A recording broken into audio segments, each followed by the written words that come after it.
بسم الله الرحمن الرحيم إن الحمد لله نحمده ونستعينه ونستغفره ونعوذ بالله من شرور أنفسنا وسيئات أعمالنا من يهده الله فلا مضل له ومن يضلله فلا هادي له أشهد أن لا إله إلا الله وحده لا شريك له وأشهد أن محمدا عبده ورسوله أوصيكم وإياي أولا بتقوى الله فقد فاز المتقون قال الله تعالى في القرآن الكريم بعد الأعوذ بالله من الشيطان الرجيم يا أيها الذين آمنوا اتقوا الله حق تقاته ولا تموتن إلا وأنتم مسلمون. السلام عليكم ورحمة الله وبركاته. Inshallah, to all the sisters and brothers, let us begin our day with the morning dua, and also inshallah we make dua for Sister Nur Adillah Hussain, yeah.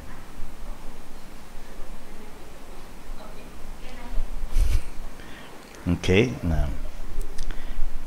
And also Brother Arifin, yeah, Brother Arifin, who was a very strong supporter, and also who are very consistent in our Sunday class. It's not been well, so.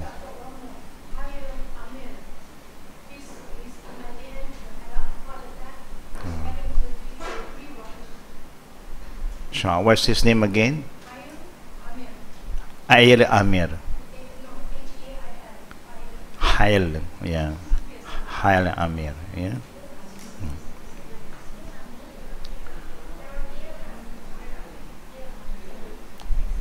Hail Amir.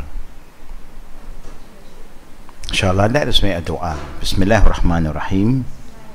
Alhamdulillahi Rabbil Alameen.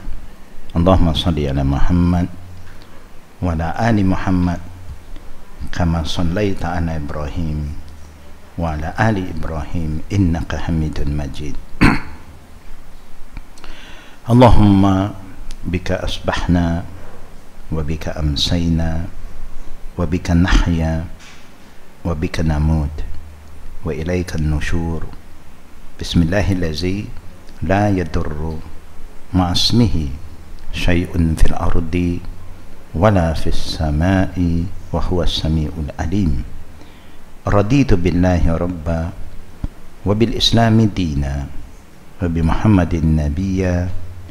Allahumma zidni ilman nafi'a wa rizqan tayyiba wa amalan mutaqabbala.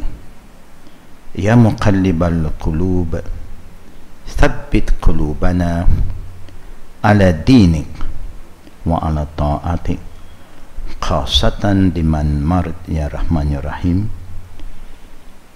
Allahumma adkhilna jannatak wa ajirna minan nar. Allahumma akhtim lana bil husni khatima wa la tahtim alayna bis su'il khatima. Ya hayyun ya qayyum bi rahmatika nastaghis.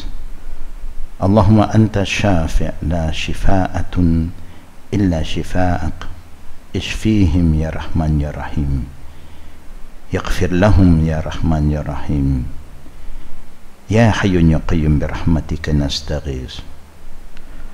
Ya Allah ya Rahman ya Rahim, we seek your blessing and mercy to forgive all our sins. Bless our day and our evening and our night. Bless our living and our death. Make us among the people who are ready, who have prepared ourselves physically, mentally and spiritually to meet you, Ya Rahman Ya Rahim. Give all of us a good ending, Ya Rahman Ya Rahim. For those who are not well among us, among the family members, Ya Rahman Ya Rahim, you are the healer, Ya Rahman Ya Rahim. We seek your mercy and blessing. Make it easy for them, Ya Rahman Ya Rahim. We believe in the saying of your Prophet, Ya Allah, that all sickness, illness, if we will accept it with rida, is purification. Is one of your signs, your way to show us that you're forgiving our sin.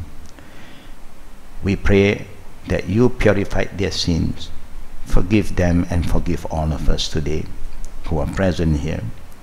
Strengthen their iman and make their hearts, their mind and their tongue always remember you, Ya Rahman, Ya Rahim. Because you are the creator, the healer. Ya Hayyun Ya Qayyum bi rahmatika nastaghis. Whatever ending that you have decided for all of us, especially those who are not well, we always pray and hope you give all of them and all of us a good ending. So that we end with kalima la ilaha illallah, remembering you, Ya Rahman, Ya Rahim. And we believe in the saying of our beloved Prophet Muhammad sallallahu alaihi wasallam, your messenger, whoever end his life with la ilaha illallah dakhala jannah will receive your paradise, your mercy and your rida. Make us among the people who qualify ourselves to receive your mercy, Ya Rahman, Ya Rahim. Ya Hayyun Ya Qayyum bi rahmatika nastaghis. And also we believe in what your Prophet have commanded us to do, that every sickness and illness there is a cure. So all the brothers and sisters, the family members who are not well, they are seeking treatment, Ya Rahman, Ya Rahim. Ya Allah, make it easy for them, and make the people who are helping them, help them in the right manner, that they do not forget you, Ya Rahman, Ya Rahim. That you are the healer, and all the medication is just a mean, Ya Rahman, Ya Rahim. Strengthen their iman, Ya Rahman, Ya Rahim. Make their heart always remember your ni'mah when they are in good time, and also your mercy when they are in bad time. ربنا آتنا في الدنيا حسنة وفي الآخرة حسنة وقنا عذاب النار وصلى الله على محمد وعلى آله وصحبه أجمعين والحمد لله رب العالمين آمين يا رب العالمين.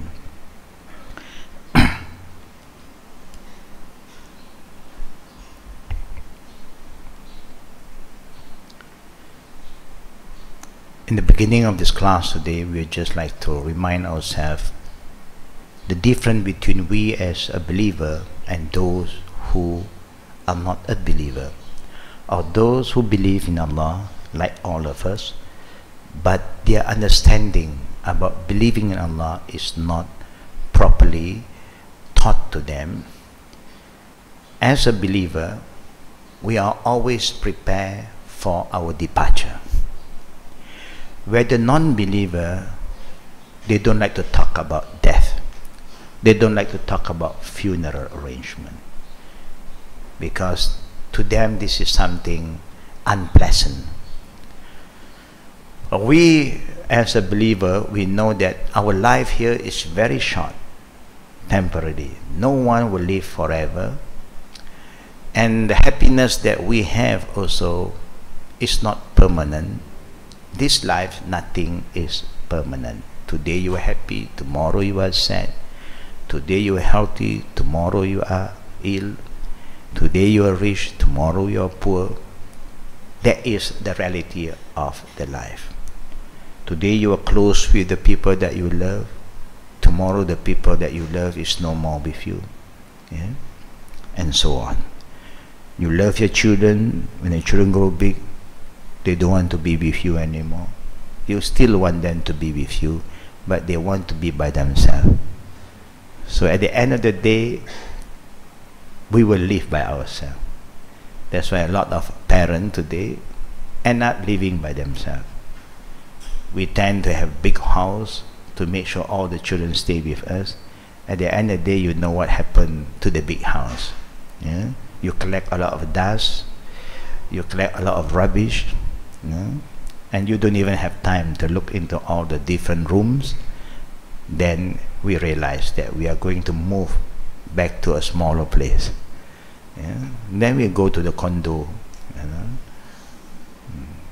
A lot of things is happening. That is reality. Yeah? We do have plan, and every children have their own plan, but we have to make changes. When the situation change, we also have to make some changes, not to burden our life with this dunya. Yeah. But if you are still healthy, you can move around. You can check every room that you have at home, alhamdulillah. Yeah. Allah Rabbul Alameen, who love us so much, on and off, I like to go back to the beginning of the book. Yeah. That Allah said, هو الذي بعث في أميين رسولا منهم يتلو عليهم آياته ويزكيهم ويعلمهم الكتاب والحكمة وإن كانوا من قبل لفي ضلال مبين.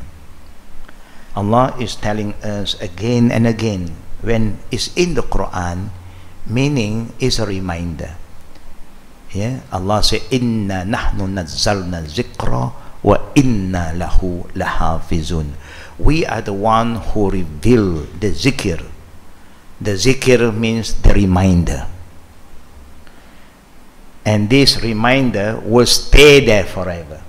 That means as long as you are alive as a Muslim, you read the Quran, then the Quran is there to remind you.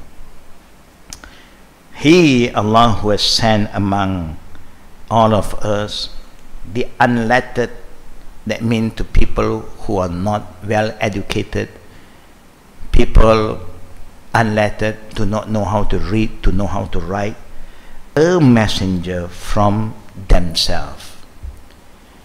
If you send a very intelligent person to a people who are very ignorant, it's very difficult for them to educate the ignorant one. Very difficult.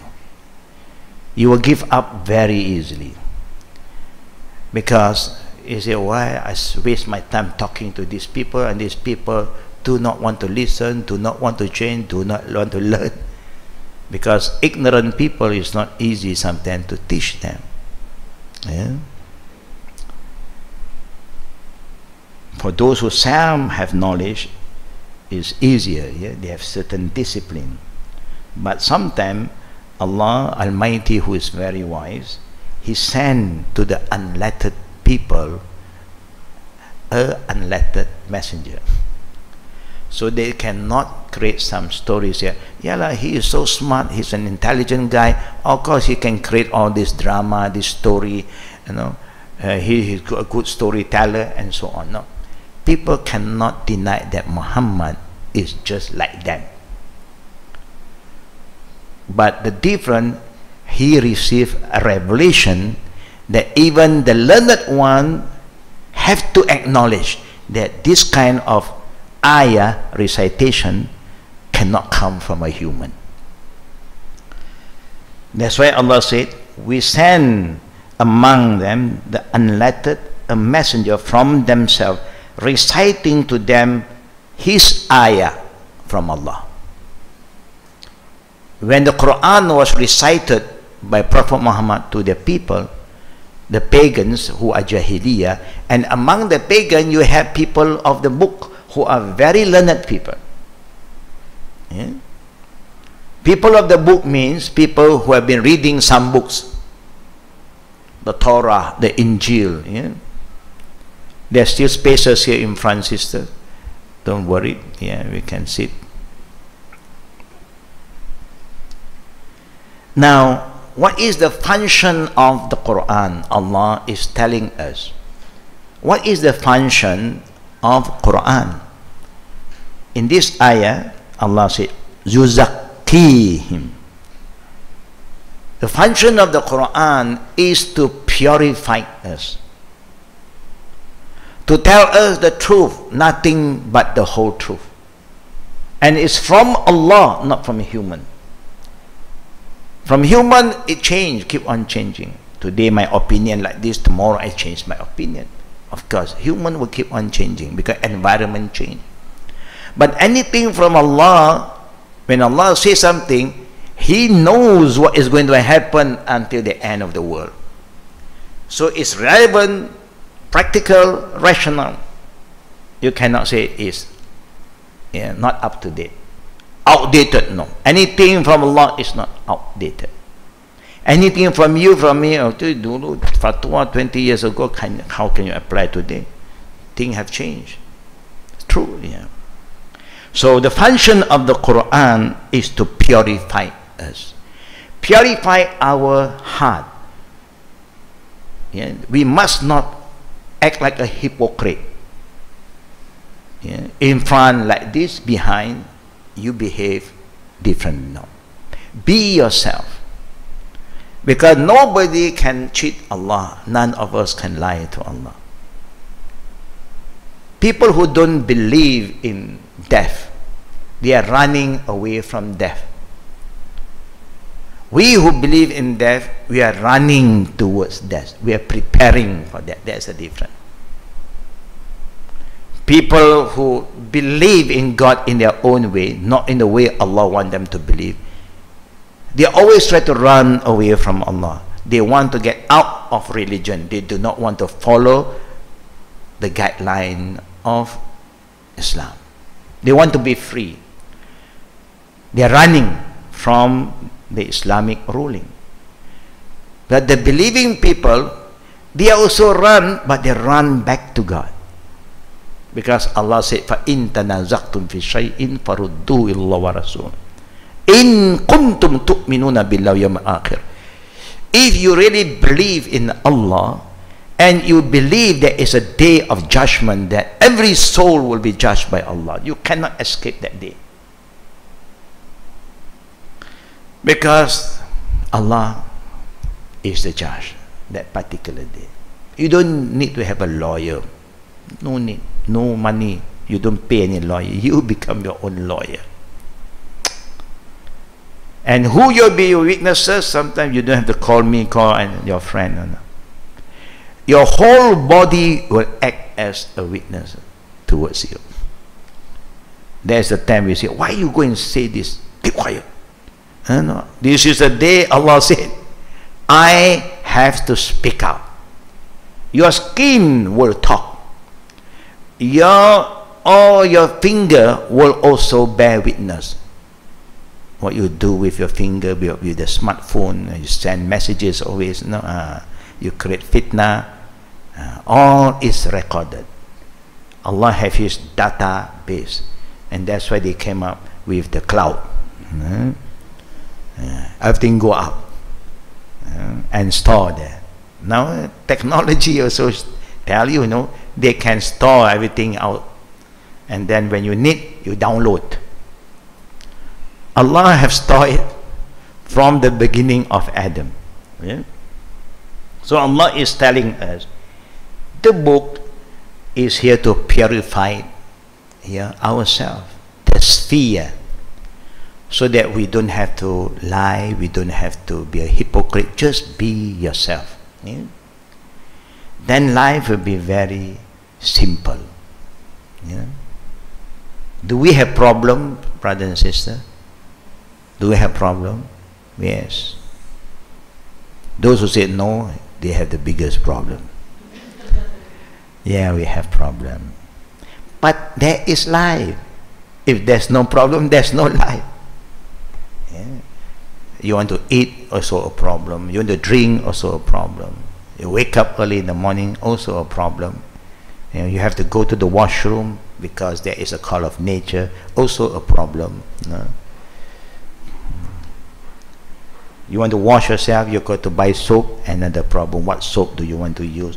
What kind of toothpaste you want to buy? All this, and people come with this brand, that brand, this. We also don't know. We become so confused about the brand now.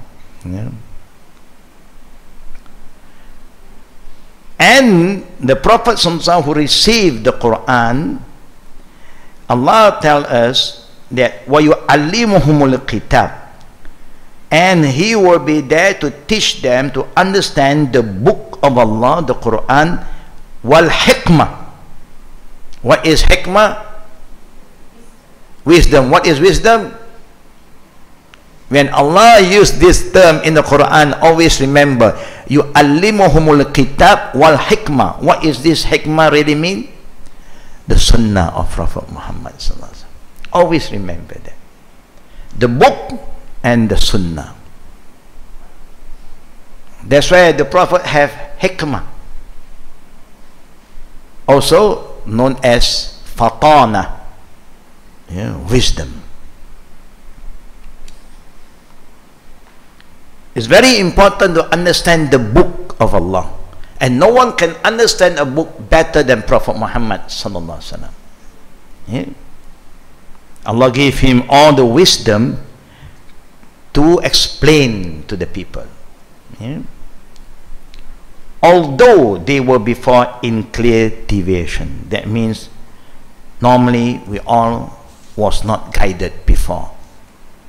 The same go to the born Muslim, the not yet Muslim. We are not guided before. We all are just guided by our tradition, our norm, our feeling, our desire. But now, with the Quran that remind us about death, and the wisdom from the Prophet who show us how to prepare ourselves, so now we are guided. Alhamdulillah. And this is very important. When you are guided, brother and sister, don't behave like you are not guided again. There must be a difference between the people who have knowledge and people who do not have knowledge. There must be a different people who know the Sunnah and people who do not know the Sunnah. But it's a big test to all of us.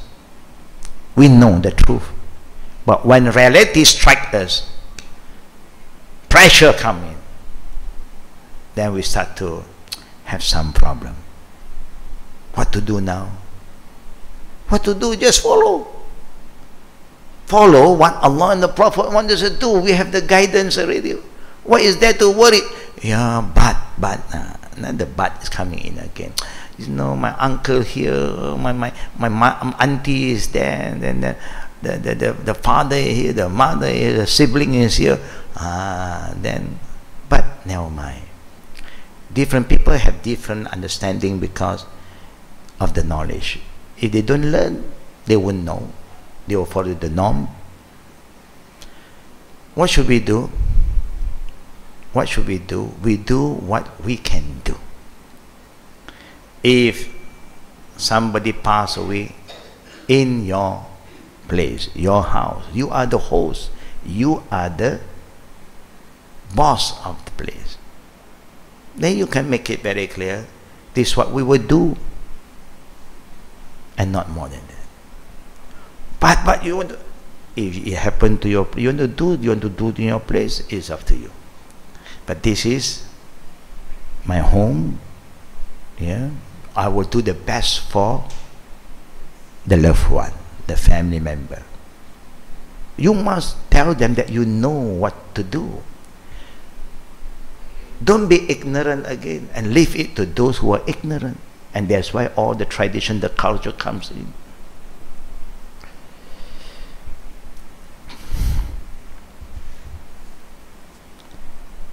Last I don't know, it's Saturday or Sunday.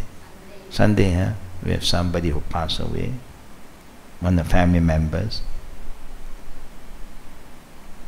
And then alhamdulillah, the good thing that happened, they wash and then they keep the body in the mosque. Whoever comes first, pray. That was good in the mosque. Sometimes masjid also, people who are running the mosque, if they don't have the real understanding, they try to be bossy, they try to monopoly. You want to pray, only the imam of the mosque, once only, then mayat out. That is not Islamic. The Islamic way, as long as there are people coming to pray, let them pray.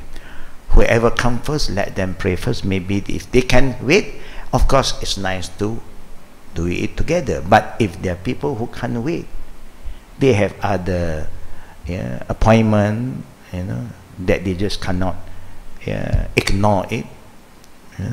So, but when they have the time to perform their right towards another Muslim, let them do. It was good. And then the group start, and then when I arrive, some people who did not participate yet in the earlier one, I say, I'm praying because of the prayer, I'm going to take leave. And then another group come in, good. And then the rest wait for the Imam, yeah, to do it. Yeah, that means every Muslim only participate once. Yeah, the important thing that every Muslim only do once. Yeah? Now let us come back to this, to the book 178, page 178. I think today, under the subtitle of Position of the Imam. Now this is just an example, yeah, that the Prophet ﷺ was sent by Allah Rabbul Alameen as an Imam, a leader, to show us, you know, what to do, where to stand if somebody passed away. The Imam should stand near the head of a male deceased and near the midsection of a woman deceased. This is well known to all the Muslims today, alhamdulillah. There's no disagreement among all the Muslims wherever they are. Yeah? So by looking at this position of the Imam, even we are just a stranger to the deceased, we do not know who died, but suddenly there's a funeral prayer, and when you look at the Imam, you know, when he's standing at the head, then you know it's a male. When he stands in the midsection of the deceased body, you know it's a female. Just like when you go to Mecca sometime or Medina, every fardu prayer there will be announcement after that is for funeral prayer. The Imam, the Bilal who make the announcement, will tell you, he inform you whether it's one or more than one, whether they are children, whether they are male and also female or only female. They do make an announcement, but the problem, we don't understand. Yeah? We don't understand. It's just like if you make announcement here where the non-Malay may not understand. Yeah, they are just passerby, they enter the mosque, they saw somebody want to perform funeral prayer, they want to join. He may not even ask, is a he or she.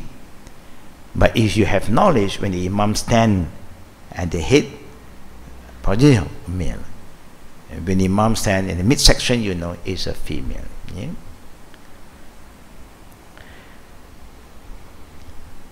What happens if the Imam don't stand according to the way of the Prophet? Yeah, then the prayer is still valid, don't worry. Yeah? We can follow, only that he may not know that that should not be the way he should stand, because sometimes, especially the best one to be the Imam actually is the leader of that area, to show that the leader are very close to the community. If the leader can't do that, the family members, the children is very good. The prayer from children is not rejected by Allah. But then leader hardly lead in this prayer, neither the children. Once in a while you push them in front, then they got panic, they get nervous, they forget to ask. They may just stand anywhere they want to stand. And then before you want to remind them, Allahu Akbar, gone already. So you just have to follow, no problem. Their prayer is still valid. But if you know the Sunnah, is highly recommended to follow the Sunnah. This is to show us that whether the person who is leading us have knowledge or not. But the prayer is valid. Abu Ghalib al-Qiyyad reported that he witnesses Malik bin Anas radiallahu anhu pray janazah for a man, and he stood by his head. After that, janazah was removed, a woman was brought in a green coffin. He prayed for her standing near her middle or the buttock side. Al-A'la bin Ziyad al-Adawi was present and asked him, "Oh Abu Hamza." The companion, before they love to call their friend the kunya. Kunya is very common among the Arabs, yeah, until today. Yeah. Sometimes you're so used to kunya, you forget their real name. Yeah, you forgot their real name. The kunya always relate to the elders of the family. If you have eldest daughter, then the kunya to the daughter. You remember Bilal Philip? Dr. Bilal Philip kunya is what? Abu Amina, because the elder daughter is Amina. Yeah. And you have others, so Abu Khadija, and because the elder daughter is Khadija, so that's how it goes. Yeah?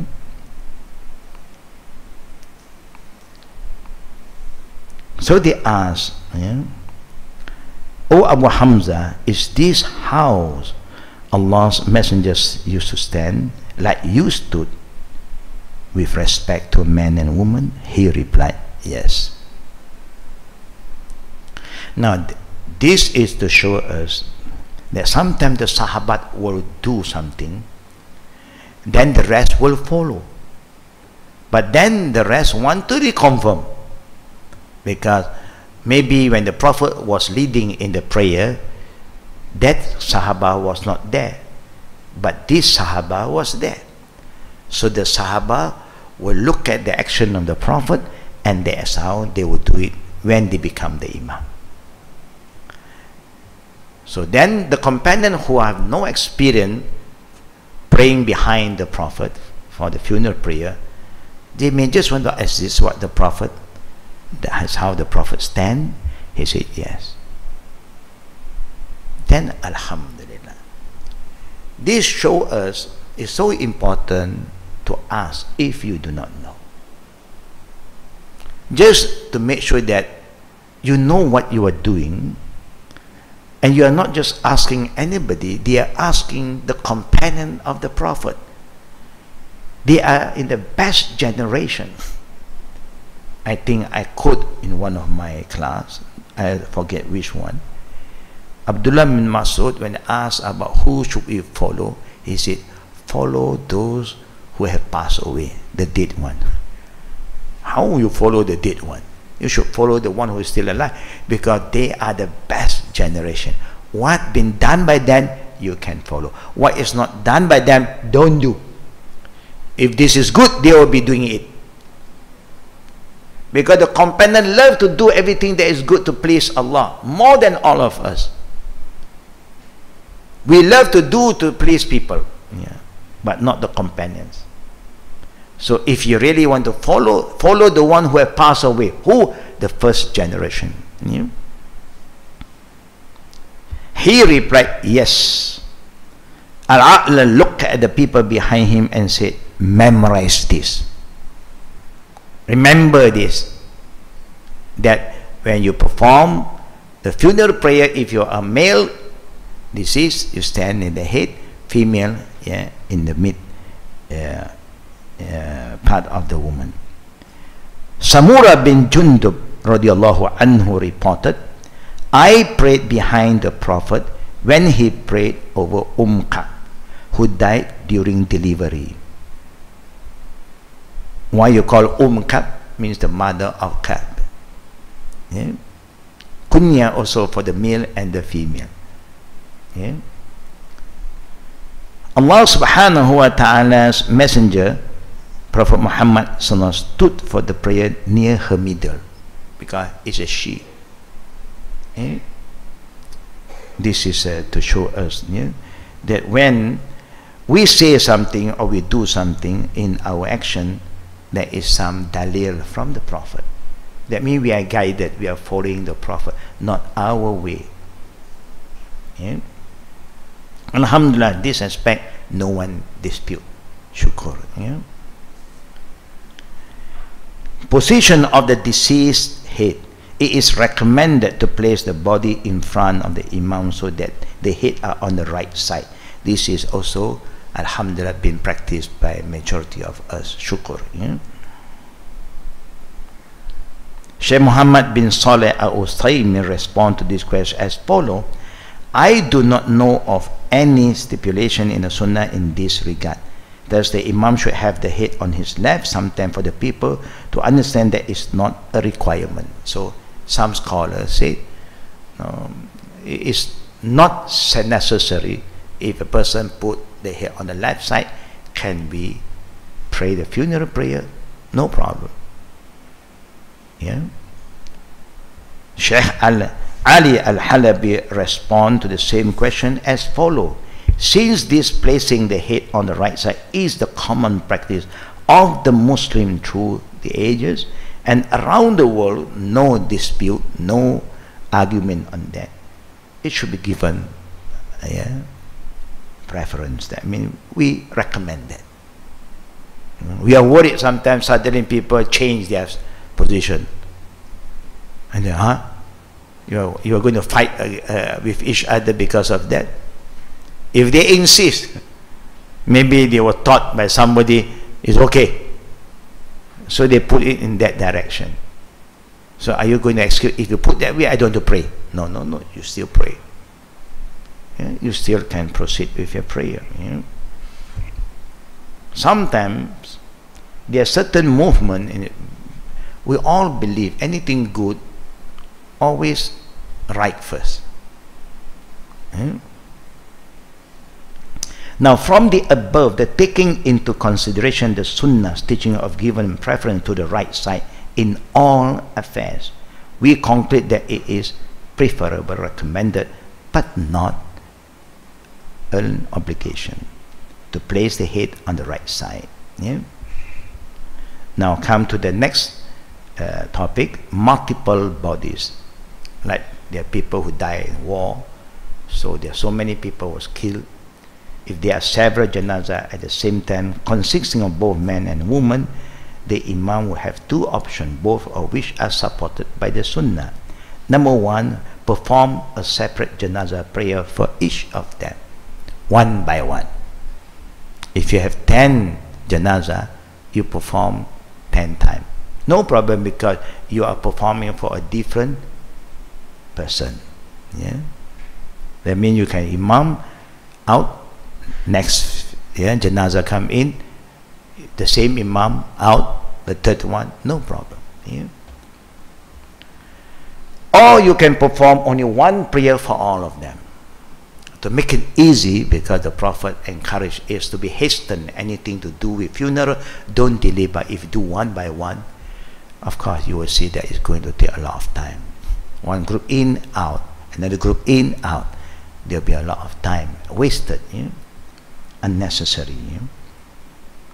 In regard to the first option, Ibn Abbas radiallahu anhuma reported, meaning when Allah's Messenger saw Hamza, he commanded that his body be prepared and placed in front of him to the Qibla. He made 9 takbir over him. And this is what I'm trying to share with you, that sometimes the maximum takbir for the funeral prayer is 9 takbirat. That is the maximum. So if anybody do more than 4, don't pass any judgment. What kind of group is this? What kind of tariqat is it? Where do this group come from? You start to pass judgment, please, because sometimes the Sunnah of the Prophet is there is few ways the Prophet does it, but the common one that we are exposed is the 4 takbirat. I still remember when I was in Sri Lanka many years ago, a group of people came to me and said, Sheikh, we want to ask you one thing.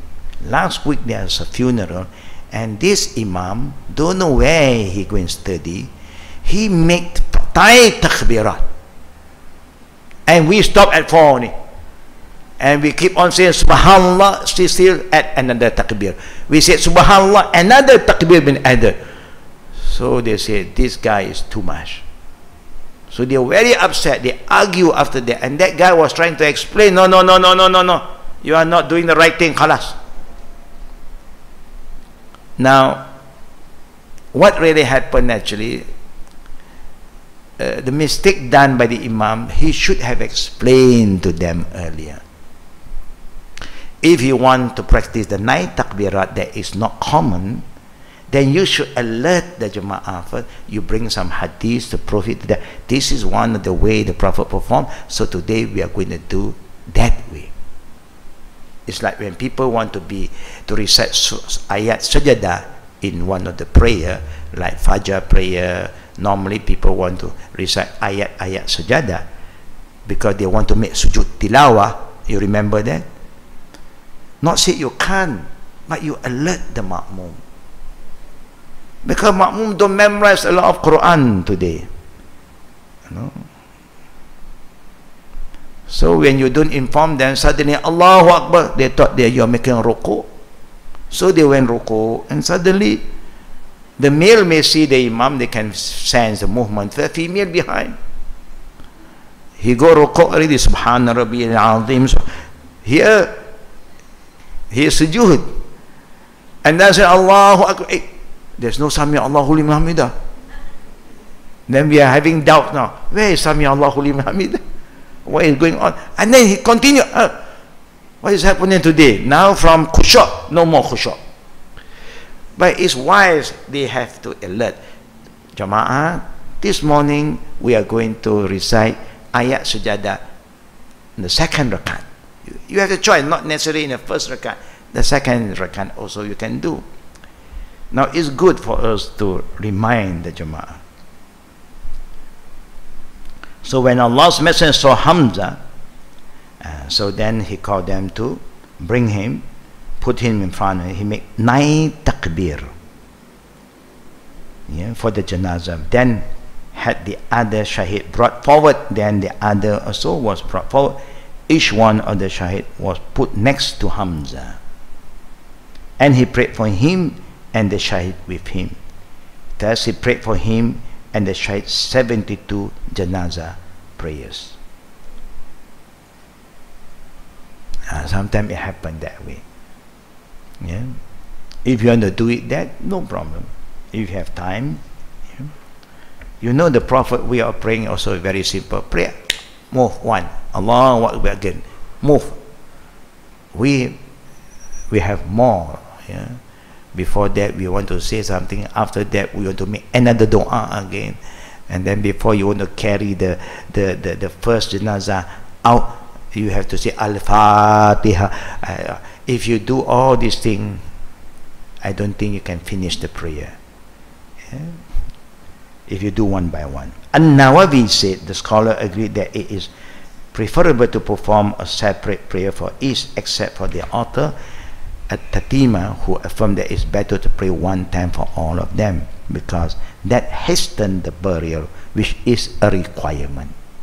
The one who encouraged to do it together have a better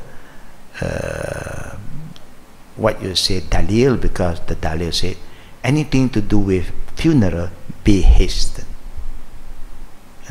Shari'u, yeah? We approve of the first opinion because it involves doing more for the deceased, making the prayer more likely to be accepted. Besides, it is not result in any major delay. Yeah? If people still insist on doing that way, don't argue. Yeah? Don't argue. If Ibn Umar prayed once over 9 janazah together, he set the man behind on the side of the imam and the woman in front on the side of the Qibla, thus forming them into one column. The janazah Kulthum binti Ali, Omar bin Al-Khattab's wife, and the son of her called Zaid, both were with the bodies. The boy was set to the side of the imam. The commander of Medina at that time was Sa'd bin Al-As, and among the people present were Ibn Abbas, Abu Hurairah, Abu Sa'id al-Qudri, and Abu Qadada. A man object to that, and I turned toward Ibn Abbas, Abu Hurairah, Abu Sa'id, Abu Qatada, asking, what is it there? This is a sunnah teaching. Yeah? I will explain further after this. A similar description of this incident was given by Ammar, the servant of Haris bin An-Nawfal.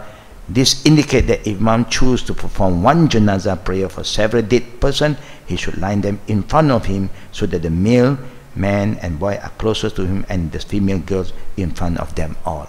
Yeah? Meaning what? Meaning, if, just an example, male and female, yeah, example, the male is here, the head is here. This is where the imam going to stand. And then boys, the younger one, behind the adult. Then you have woman. Now when it comes to the woman, how do you arrange them? You arrange them, the woman normally in the middle. Remember that. So the man and man, all is the same. Man and man, boy is head together. But when it comes to woman, the woman's body will come at the middle, where the imam going to stand the head of the male, yeah? And the head of the male. So the woman's, you organize it that they will be at the middle of the head of the man, yeah? The deceased. Then you can do, and that's why when you do that prayer, then the imam recite, Allahumma gfir lahum warhamhum, no more Allahumma gfir lahu. Yeah, but those who don't understand, Allahumma gfir lahu, may Allah accept all the prayer. Yeah. Sometimes people confuse hula, humla, huma, and hunna, and all these things. So there is another dua that the Prophet recommend. Allahumma gfir li hayyina wa mayyitina wa shahidina wa ghaibina wa saghirina wa kabirina wa dhakarina wa unsana. This is one of the dua. I highly recommend it to all the sisters and brothers to memorize it, because this prayer covered everyone, male, female, young, old. Even praying the janazah is in front of you, or you praying the Salatul Ghaib when the janazah is not there. Yeah, Ghaibina, yeah, also is included. Yeah, Allahumma gfir hayyina mayyitina wa shahidina wa ghaibina. Shahid means the funeral is in front of you. Ghaib means you are praying Salatul Ghaib, where no deceased body is in front of you. Yeah? Do that, it covers everybody, especially when you go to Makkah and Medina, because the funeral always there are more than one. Do you know whether they are children or not? Do you know how to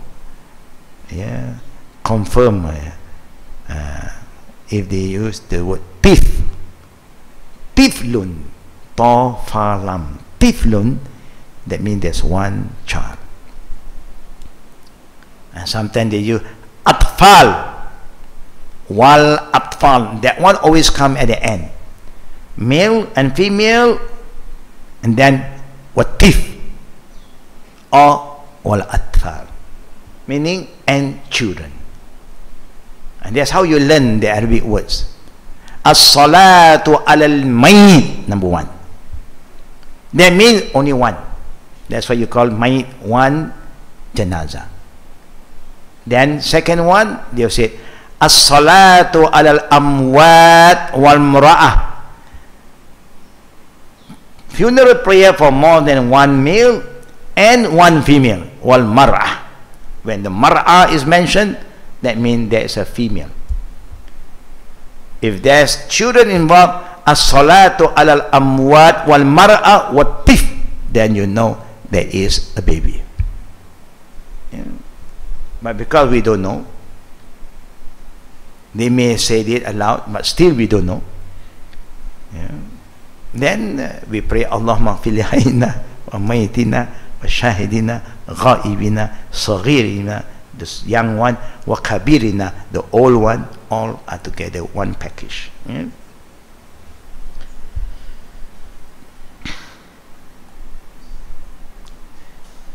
Now what happened, the hadith of Ibn Umar,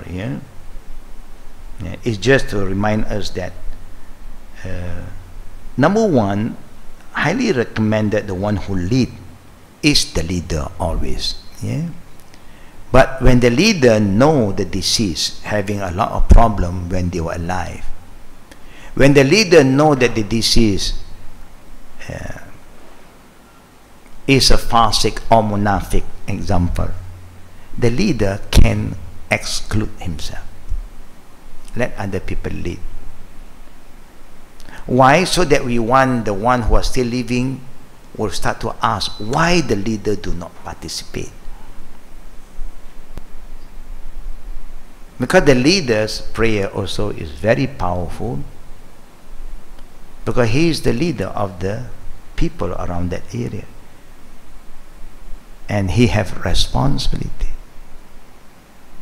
You remember the Prophet said 7 groups of people will have the shade. They will stand under the shade of Allah in the Day of Judgment. You know, the Day of Judgment is so hot because the sun will come down so close to us. We will melt. You know, the sweat, everything will just come out from the body because of the heat. And like a sauna, you know.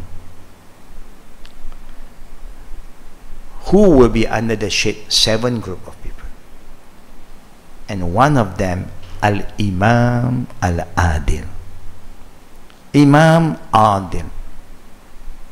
The leader who are judged, the leader who care for the people.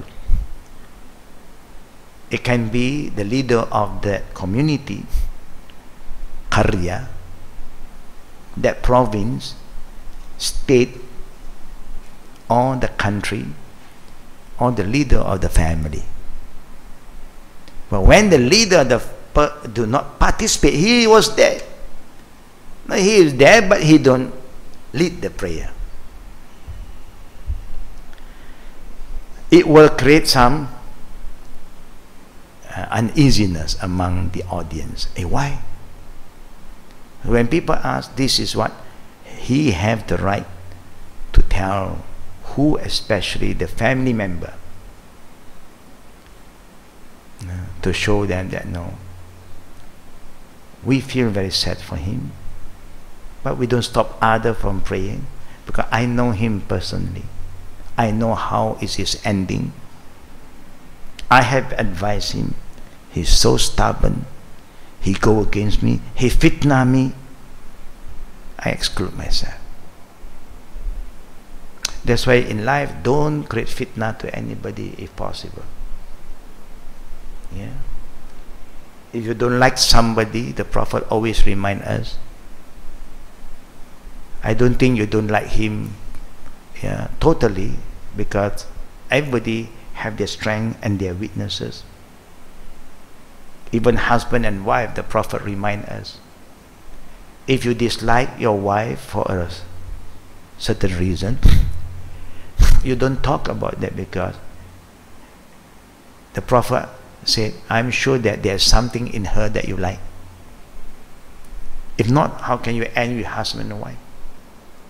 Because you like something from her, that's why you take her as your wife. The same go to our husband. When he is so, yeah, they say what? Cold towards you. He become icy to you. You cannot say, my husband don't love me anymore. He never even say, I love you anymore. He don't remember our anniversary. He don't remember our birthday. Colors gone. I think anything that you don't like about him, there is something that you do admire. True or not, sister? If not, you cannot be his wife. There's something good in someone. Best thing for you to do, focus on the good. The bad one is a reminder to you, nobody is perfect, and you do not want to be like that. And that's how you improve yourself. The bad one that is in him, you also reflect to yourself. If this is something you don't like, you don't do the same thing to others. If you don't like people to be so icy to you, so you respond with what? You have a lot of heat back now. You know. You must be warm. You cannot ice with ice, then double ice. Frozen. Here cold, here cold, frozen throws. And then it creates snow. Just example. When something is a big icy, you make it warm. You don't respond with negative and negative, positive, negative, positive. Then things move on, inshallah. Yeah? I believe that. Or we have some good somewhere. But when the guy is so mean, every time he talk bad about you, nothing good about you, and since you are the leader, you have the right to, never mind. Because if he come back to life, he say, hey, don't pray, don't come and pray for me. I don't like you. So honor his right. He have not been liking you from his when you were alive. You don't go and stand there for him. You know? Now this is very important for us to have the understanding. Now in the same time, brothers and sisters, there are times that is prohibited for us to pray. Similar to the regular prayer, it is not permissible to pray janazah at the 3 prohibited times, except out of necessity. Uqba bin Amir reported, there are 3 times at which Allah's Messenger prohibited us from praying or burying our dead when the sun rises. That means after Fajr until the sunrise. There is a time the Prophet said, La salah ba'da salatul fajri hatta tulu isham. No prayer after Fajr until sunrise. The minute sunrise, coming duha. Once sun rise up, then you consider it's a duha time. Then you can pray. That means no prayer after Fajr prayer until sunrise. Okay? Number 2, when the noon time starts until the sun decline off the zenith. That means when you know the sun is just in the middle. Then you, why? Because this is the time that is chosen by the non-believer. And there, some want to worship the moon, some want to worship the sun. Yeah? And when the sun approaches setting until it's set, that means Maghrib. After Asar, la salah ba'da al-Asr hatta ghurub sham.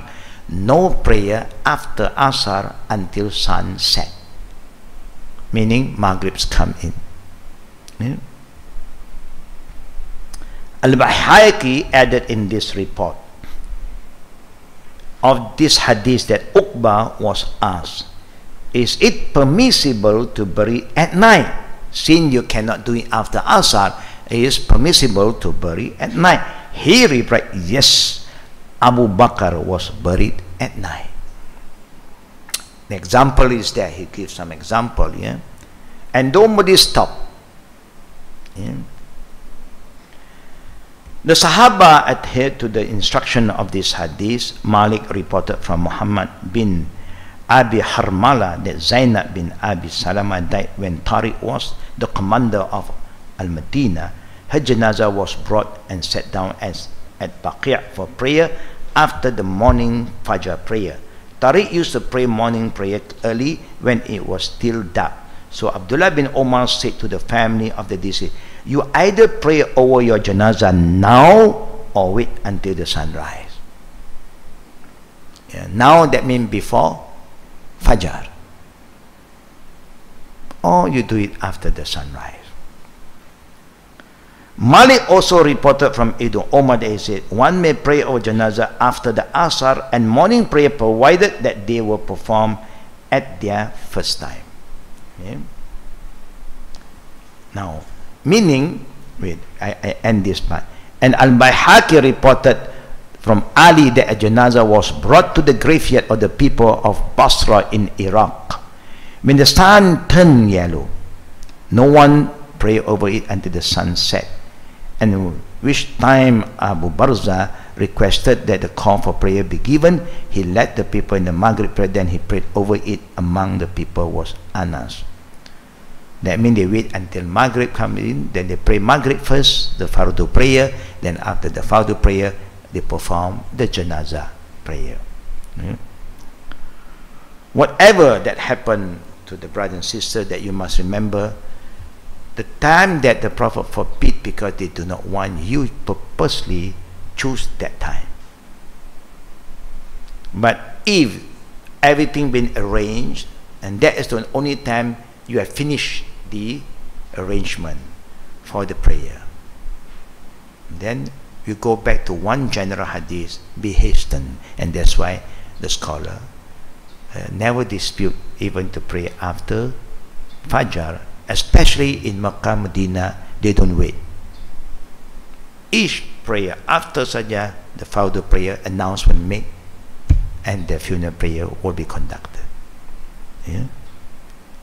Sometimes when there is a hadith that forbid, and then there's another hadith who command, and both is authentic, meaning there is some room here, space for you to make arrangement. You do not purposely wait for the time that is prohibited. But so happen the arrangement is done now, only now they are ready, then you do your prayer. And that's why when people pass away at night, and if you can do the funeral at night, people are doing it. A few days ago we have sisters who pass away, their family, and they do it after Isha. When you know that you can make the arrangement, everybody is okay, then you can do it. No problem.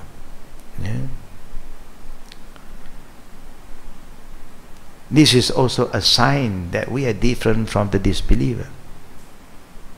Disbelievers don't want to go to the graveyard at night. They are worried that the dead will come to life. We don't believe in that. The dead is dead. Once they are down, they are down. They don't come out by themselves anymore.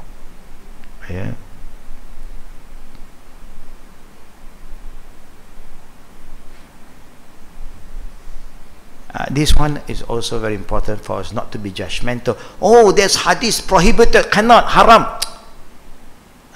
So sometimes we are very judgmental. We hold one hadith, we ignore the other hadith. When there are space for us to discuss, then we must have an open mind to discuss.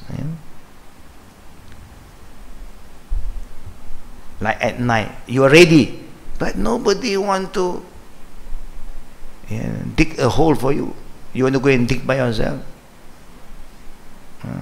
Nobody is there. Say, khalas, graveyard, 8 o'clock, expired, like supermarket, 10 o'clock close. Then you just wait until tomorrow. Do it morning. Not too early. You can do it maybe at 9, 10 o'clock. Oh, 9, traffic jam, 10 o'clock. If you want more people to participate, traffic won't cause a lot of traffic, then you can plan it, but don't delay unnecessary.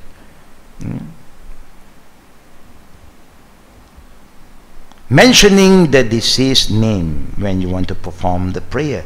Is it permissible for the Imam to declare the deceased name or names prior to starting the prayer? Sheikh Muhammad bin Salih reported to this question as for it is permissible to do this so that the people will make a specific supplication for him in the masculine gender if he was a male, or in the feminine if a female.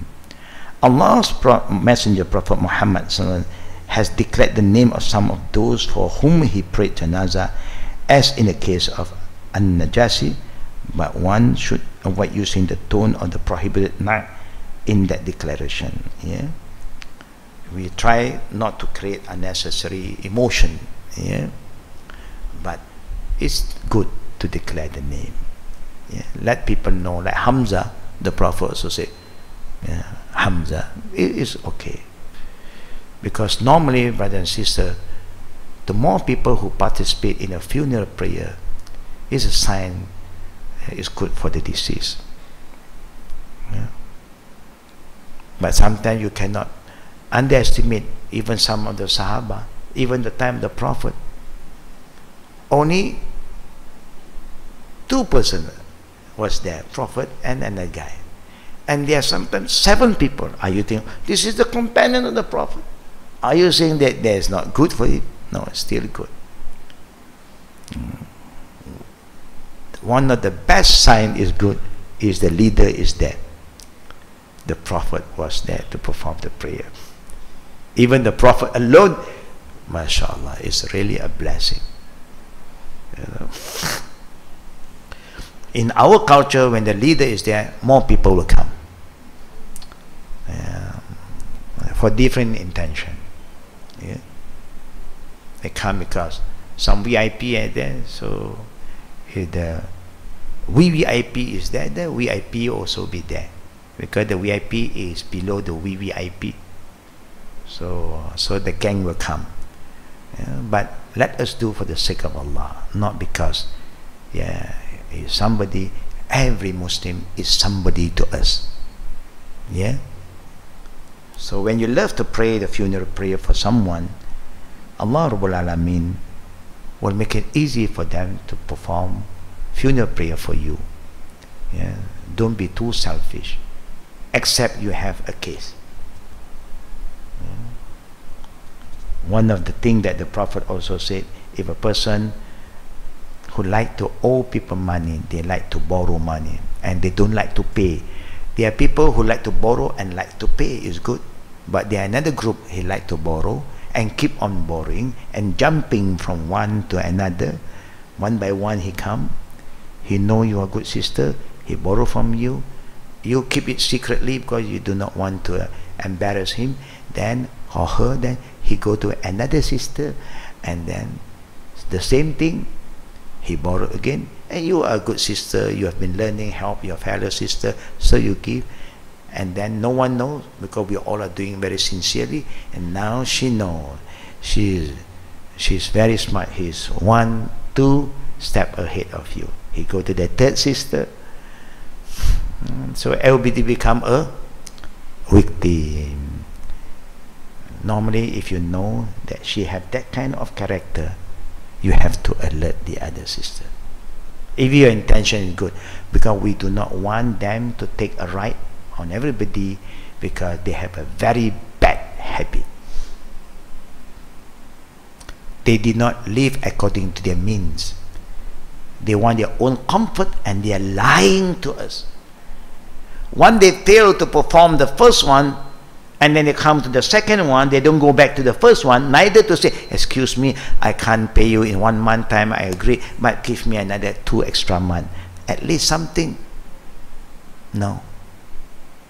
That means he is taking a right of everybody. You have the right to stop her.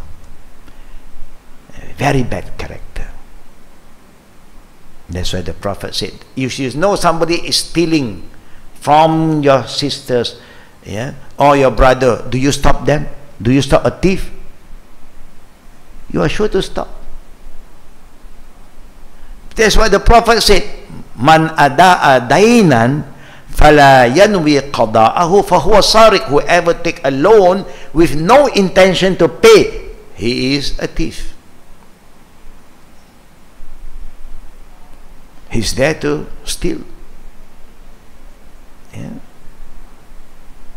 So don't let this happen. Yeah? So you can mention the name. If the known one, you don't have to mention, people know. Yeah. It's like the leader of the country, if he die, you don't have to mention, people know who died. So it's okay. It's still okay. But when you want to mention the name, one thing I like to add, some people are still very confused. They say, when you are alive, name him with the name of his father or her. When she died, name them with the name of the mother. It so happened the hadith contradict the Quran. Quran said, call your children with the name of their father, not their mother. Except those who don't have father.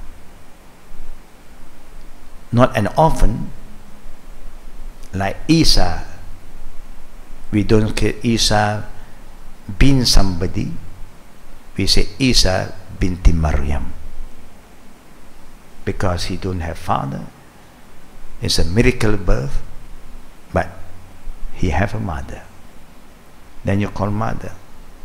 In the time of the Prophet ﷺ, you have a lot of cases, part of the practice of the pagan, that they mix very freely with the woman and make the woman pregnant, but they are not their wife. Because the woman, you can just use them and then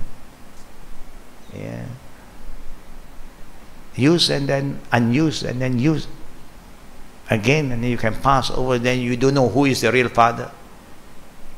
Because women have no right at that time.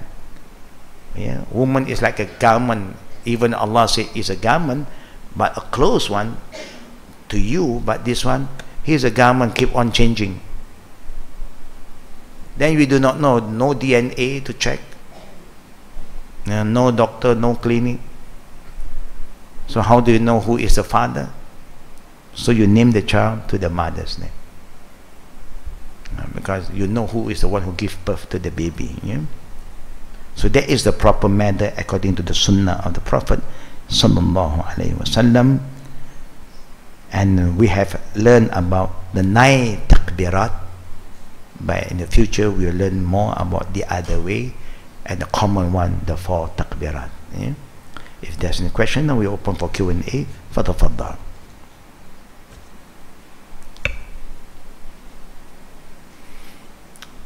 Faddal, Sister Fawzia. Alhamdulillah. Assalamualaikum, Ustaz. Wa alaikum salam wa rahmatullah wa barakatuh.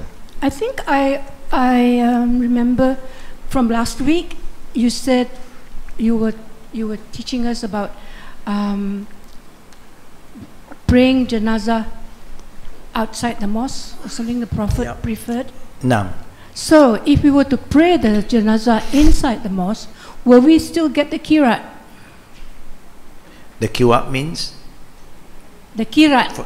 Oh, the kirat. Yes. Oh, of course, anyway. Oh. As long as you pray the funeral prayer, you got the kirat. Okay. Yes. Alhamdulillah. Kirat have nothing to do with the place. Yeah. As long as you participate in the funeral prayer, you get 1 kirat. The reward of Mount of Uhud in Medina. Now. And then earlier on today, you said that we should always do the janazah prayer because of Allah. Yes. How about we should do the janazah prayer because I always think that I want to do the janazah prayer because I want to earn the kirat. Okay. Can I say that? Oh yes, of course. No problem, because that was mentioned in the hadith. Okay. If your intention is to 1 qirat, you get 1 qirat. But if your intention is purely for Allah, it's up to Allah to give you more than 1 qirat. That is what been offered. It's like, if I am the owner of a product, I offer this to you, buy one free, example. When you come to me and you don't bother, it's up to you. I give you 2 free lah. It's up to me. I am the owner. Okay? So that is the good thing when you do purely for Allah. But that is the minimum reward you get, 1 qirat.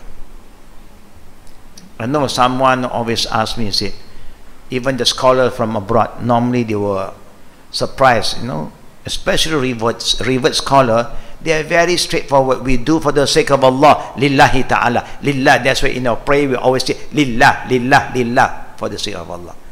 But then a lot of people want to know, how much the pahala? So the people who don't understand Malay, pahala, what is this pahala? Everybody like to ask pahala, pahala.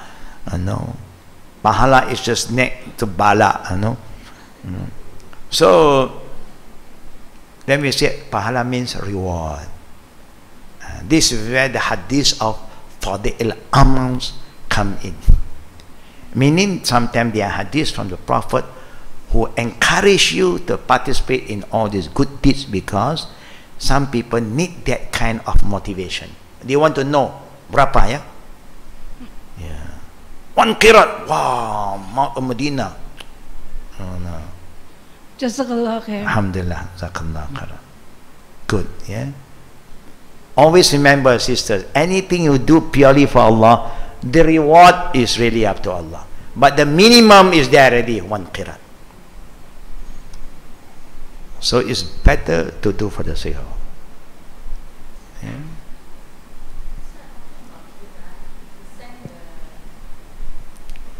Yeah, so the other can hear you. Talking about this Qirat. pahala of Qirat, if we send the disease to the grave, it's another Qirat, right? Yes. And that is the double one. One is the prayer. Second, you take the initiative to follow the janazah until the graveyard. Yeah. So as ladies, are we encouraged to do that? No, you can, because the Prophet once forbid the woman to participate, yeah, to go to the graveyard, but later on he permit them. As long as you know how to control your emotion, don't create unnecessary drama, then disturb the burial, then you're not supposed to go. Yeah, you can. I think in our country people are well behaved, you know, so we are quite okay here. In other countries, from day one, they put a big sign, lady haram, don't ever think of getting in. We are sure to throw you out. They'll chase you out, you know. Yeah, because maybe they know their lady more than us. They know the lady is going to do nonsense there, you know. They come on with flower lah, this lah, and then don't know what they're going to say. They're going to talk to the deceased again. They're going to cry and then do a drama like a movie. So that's why they say no. Men are more straightforward. Yeah, you can, if you can control the adab. Yeah. Why actually is also the way the Prophet trying to tell us that give some moral support. Yeah. But if the woman chose not to go, no problem. Yeah, no problem. Yeah. Another question, Ustaz. Okay. There's a hadith which says that if we perform Umrah in Ramadan, the pahala is equivalent to Hajj. Can you elaborate on that? Yeah. Everything that we do sunnah in the month of Ramadan, the reward is like wajibat outside Ramadan. And there is the special blessing that the Prophet is telling us about anything that you do in the month of Ramadan. Not only Hajj or Umrah, only just the reward. It now means that you have performed Hajj already, no. You still have to plan for your Hajj. Only the reward is great. And that's why Ramadan, Umrah is like Hajj time. A lot of people. Especially the last 10 nights. Even the hotel, the prices just jump up, yeah. Very un-Islamic. Yeah. It's the same hotel. No. So you're oppressing, exploiting the people. By right, you should get more reward from Allah, make it easy for people, same price. But no, this is peak season. Peak for you to collect reward from Allah, not to collect money.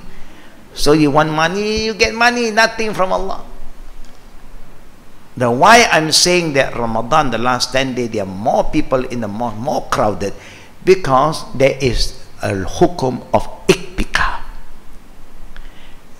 Hajj, there's no iktikaf. You see, for Hajj, no iktikaf. That's why people are spread out. People pray in all the masajid near their area. But Ramadan, people want to be in Haram. And they want to stay there for 10 nights. Or 9 nights, 10 days. They stay put, that means they are not going out. And that's why it's crowded. Asar Ramadan, we come and pray, then we move. We go back to a hotel. No, there is their hotel. So for those who travel light, they don't have to book any room. They just iktikaf in the mosque. There are a lot of locker, you just pay the locker for some of your goods. Or you just Send your good to your friend who have a room. I just want you tumpang back saja, because I'm going to stay in the masjid. Don't worry about food. There's a lot of food coming in. Yeah, that's why Ramadan you have that special reward. Nah. But not only, even you give sadaqah, sunnat. Sadaqah is sunnat. You get the reward of wajibat outside of Ramadan. Yeah. Now, next, the brothers. Any question from the brothers? None. Alhamdulillah. Alhamdulillah, we have some brothers who are very supportive to their wife. They also participate in the class. Now, Fadal.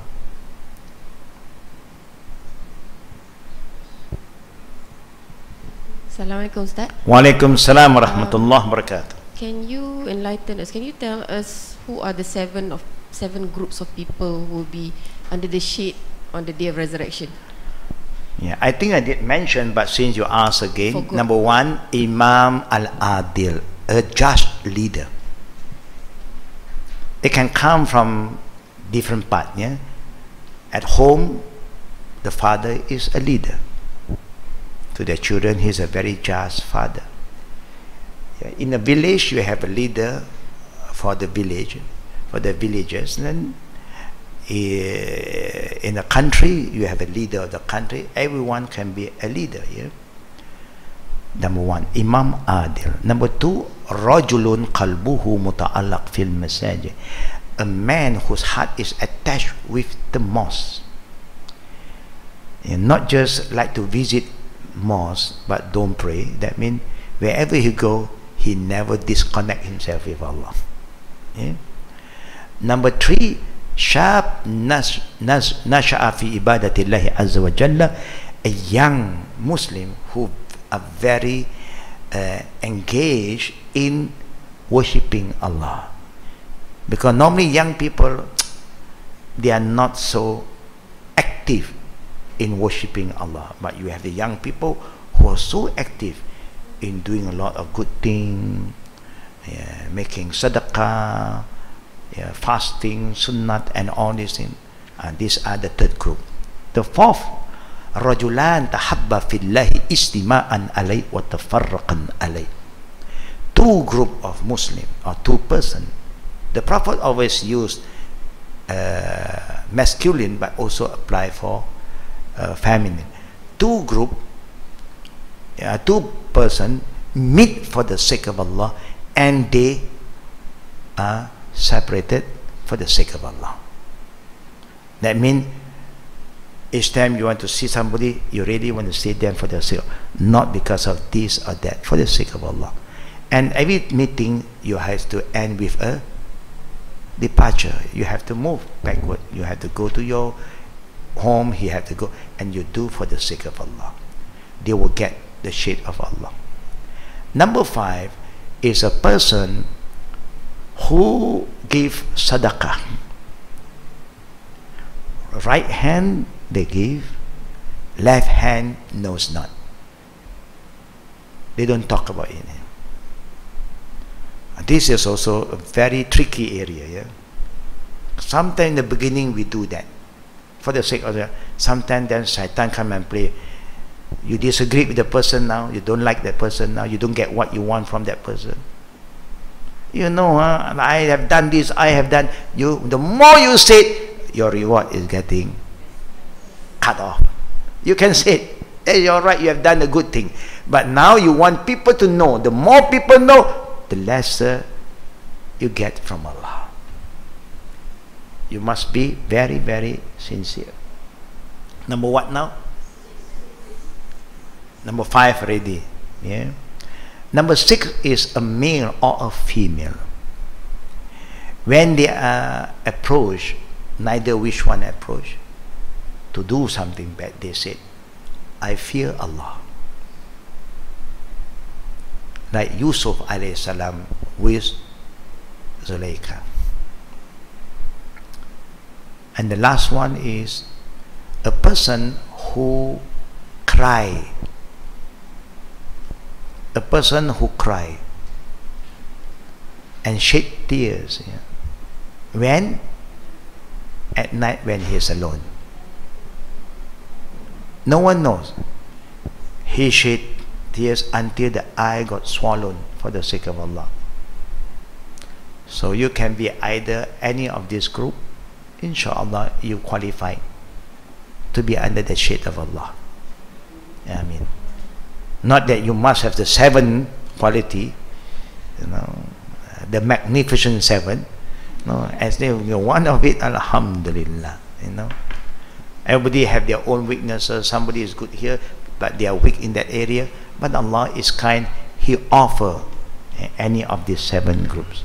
But everything you must remember, you do for the sake of Allah Rabbul Alamin. A lot of people sometimes they cry. Some people make dua, they cry because the Imam make long dua. And when the Imam don't hear people crying, he still continue. So you are pressured to cry because you want the dua to end. Yeah, some people are very emotional. They make me until they cry. They themselves they cry, but they don't hear people crying yet. So they are not happy. They still continue and continue until you have to cry because it's too late already. And then they start to, now you are not crying for the sake of Allah. You are crying because under pressure, because of the environment. Now that's very important. Everything must come from your heart. It lasts longer and is better, inshallah. And no, women and men who cry faster? Women. Why? Actually, both also cry from the different angle. You cry, your tears come out. They also cry without tears. But we don't know. If they are not strong, then it's not easy for them to help others. Sometimes they do feel very hurt inside. What you say also have hurt them, but they don't cry in front of you. Yeah. But you say, a man never no feeling one. This is what you, the woman, always complain. There must be a feeling somewhere.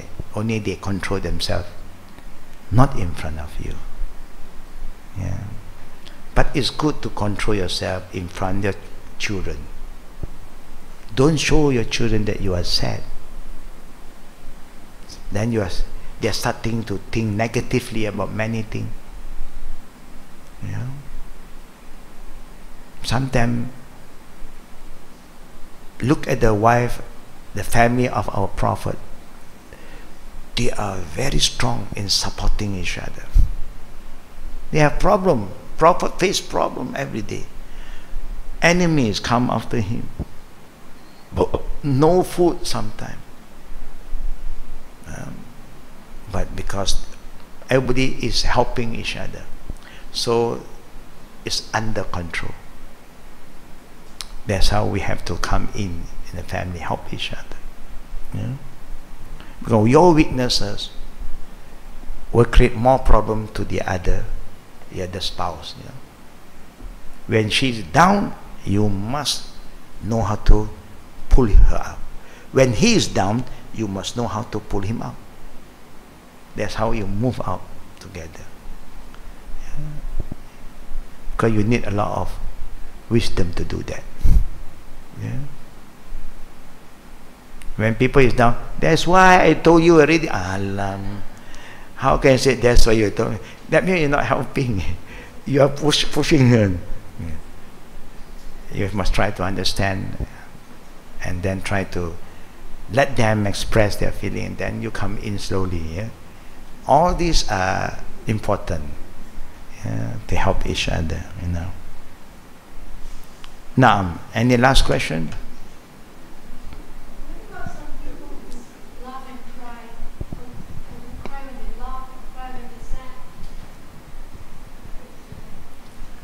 What do you mean that? Some people cry because of sadness. Some people cry because of happiness. It's okay. And that's why they say these tears are very unique. When you're very happy also, you can shed tears.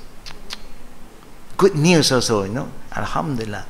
Like the baby, and give birth, and so, mashallah, it's tears of joy. She's Aisha just used the word tears of joy. There's a movie also, Tears of Joy. It's true. When you're very happy, and because it's something very good.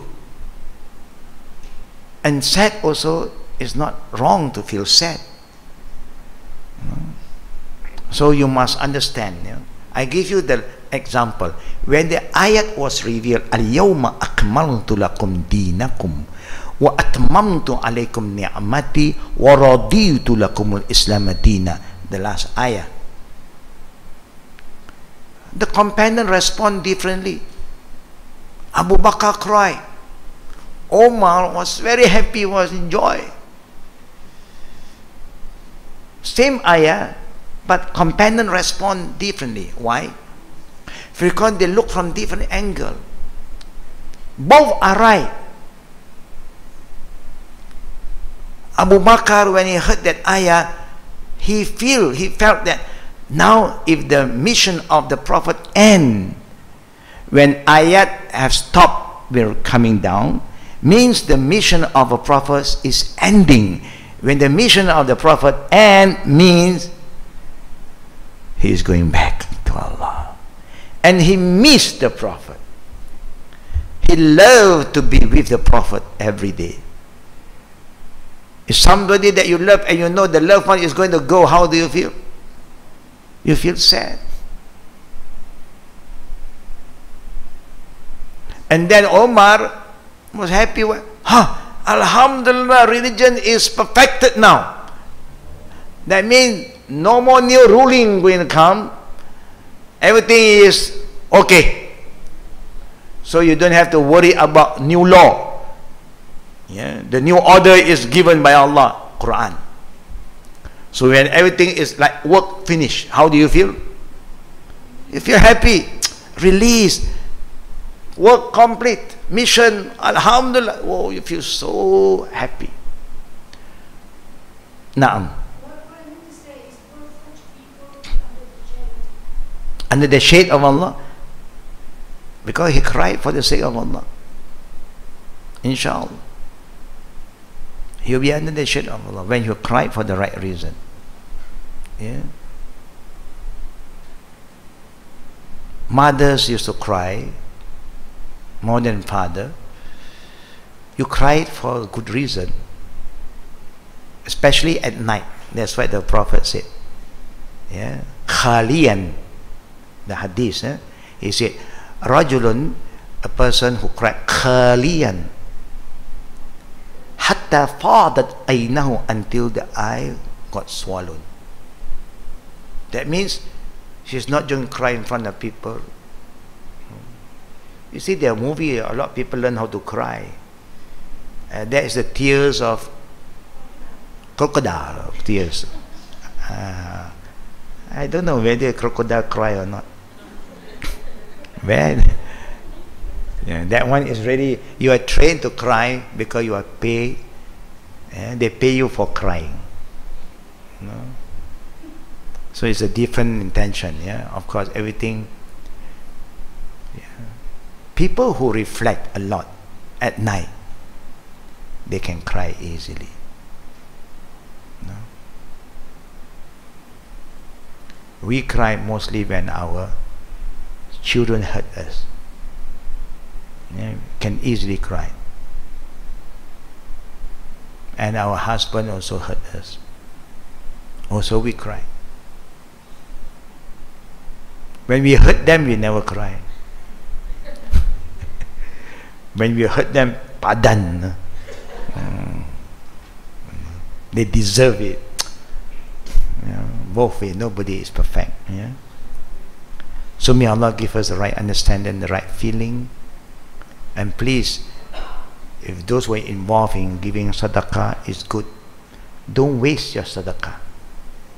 Yeah? For the sake of Allah, you do khalas. Who know? Allah knows. You know, khalas. Yeah? See the contribution of Abu Bakr, very unique. The contribution of Khadija is unbelievable. Everything. She's a rich woman. Woman don't have to give what? Woman only receive, but she give and keep on giving. Anything the Prophet want for Allah, go. Because everything that I have is from Allah, so I'm giving him back to Allah before I go back to him. MashaAllah, very wise woman. The man Abu Bakr.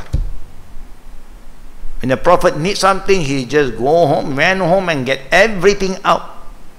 What is hidden here and everything out. And he put it in front of the Prophet. The Prophet asked, what have you left behind for your family? Allah and the Prophet. Allahu Akbar. That really make other companion class. Don't ever think of challenging Abu Bakr. You can't. His love, his iman is so great that he don't have fear at all that he will not survive. Because he believe Allah Ar-Razzaq. He give, he provide. As long as you give for his sake, he will keep on providing. He have that iman. Allahu Akbar. Khalas. No one can challenge you. But not everybody should do like that. No, not necessary. Everybody have his own strength, your needs. You also must be fair to yourself. You know? That time life is very different. You don't have parking fees, toll, no parking fee, no petrol, everything manual. So Alhamdulillah, today you want to drive, you got to think of your petrol. Want to come here, how many tolls?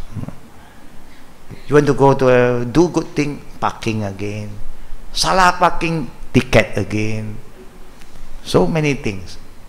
So you need to prepare yourself.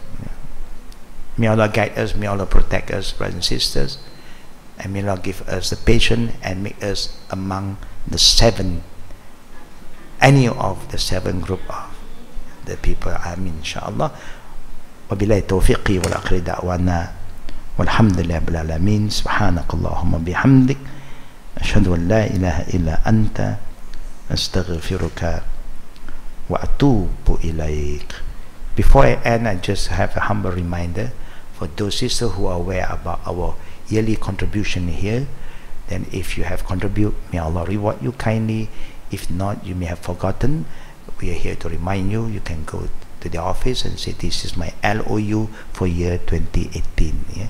It helps you, it helps our activities to move, inshallah.